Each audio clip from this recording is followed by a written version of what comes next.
balance, $87,000 increase over the April balance. Rates are down again on the primarily, it held IPTIP funds down to 0.2% is the average now. Closed out the month at 0.195.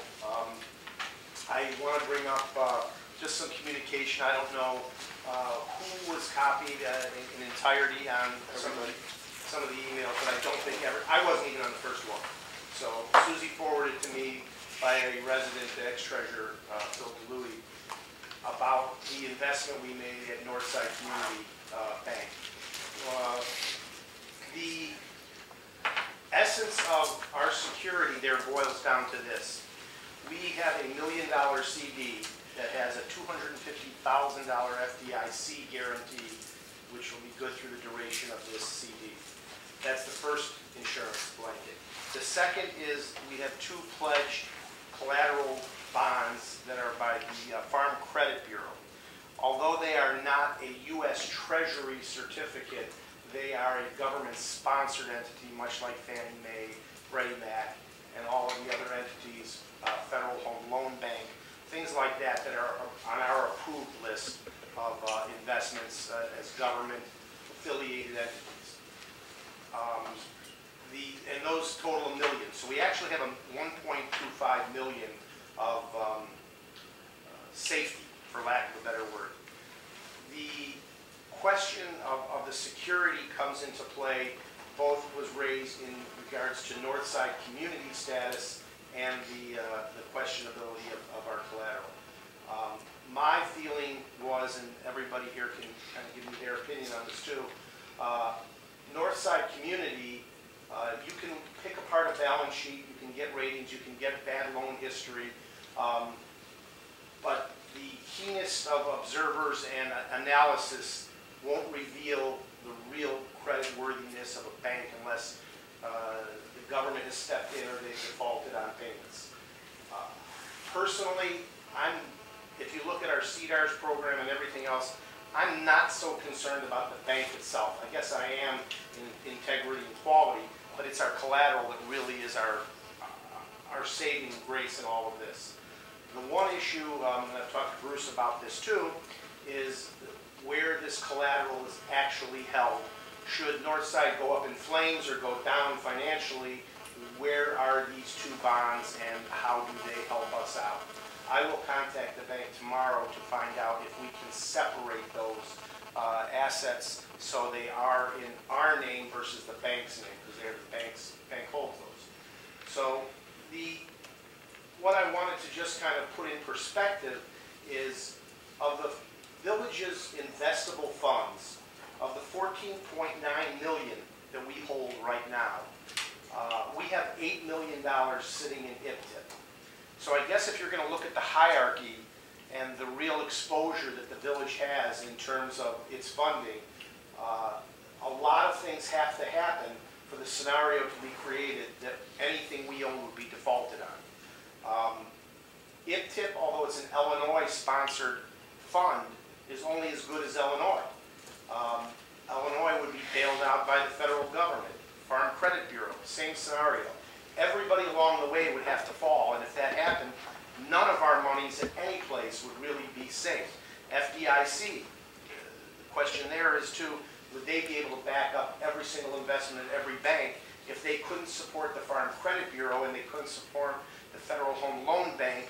How good is the government credit?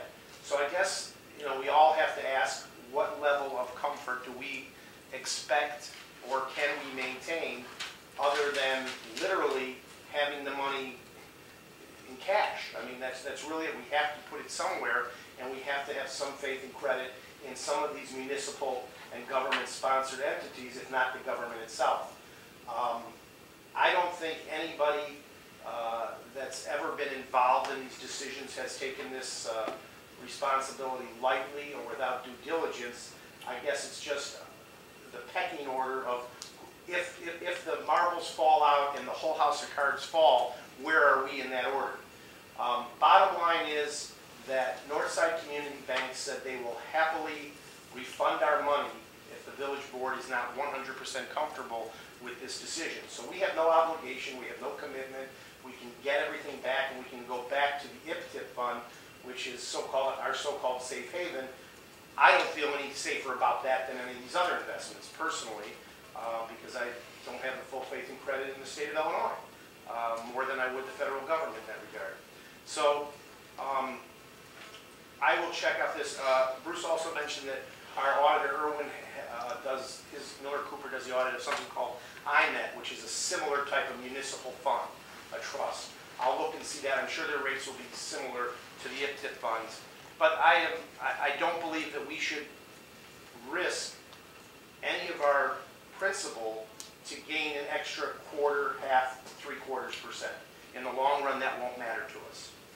We are getting a good rate on this CD, 2.23, versus this other proposal I'm going to go into from Wachovia on a second investment. But if we moved it from 2.23 to 0.2%, we do lose 2% on $1 million. But if people aren't sleeping, let alone having a look back at any of our investment decisions, it's not worth it. So I kind of propose it to the board to give me their feedback on this decision, even though it is within the parameters of our investment policy. You know, what your feelings are. Al, I was under the impression that this was covered with the CDARS program. No, CDARS is different. CDARS, even though our CDARS comes to us on the letterhead of Northside Community Bank, they hold none of that money. It's all invested at 21 different banks throughout the United States. That's what I thought we invested in. No, we could use CDARS. That's what I thought we invested in. At no time did I ever learn until tonight that this is what's going on. I saw the conversation up and back. My first response to Louis when he sent it to me, I said, "Oh, we're covered by FDIC insurance," which is what I thought we had. Now, for the first time, I'm finding out it really isn't. It's not 100% FDIC. Now, I understand that. I'm just telling you what my feeling is. We have in the CDARS program about 1.8 million. This CD is different from the CDARS program. Okay. Yes. Okay. It's about 1 million. Exactly 1 million. Now, if the rest of the board is comfortable with this, fine. But right now, it's just, I was under a misunderstanding. Yeah, no, CDARS, No, I'm just saying. we kind of had a very, very small window that we got in there with CDARS at the 4.2% that we got in there. Because after that, I got a call from the bank that said, don't bring this up as a potential second round of funding for you guys because of the costs of it and everything else, the rates are way down. So CDARS is not an eligible component. I did talk to Irwin Lyons about this today. I called him to ask him what his experience had been in some other communities. Other communities do have collateralized CDs.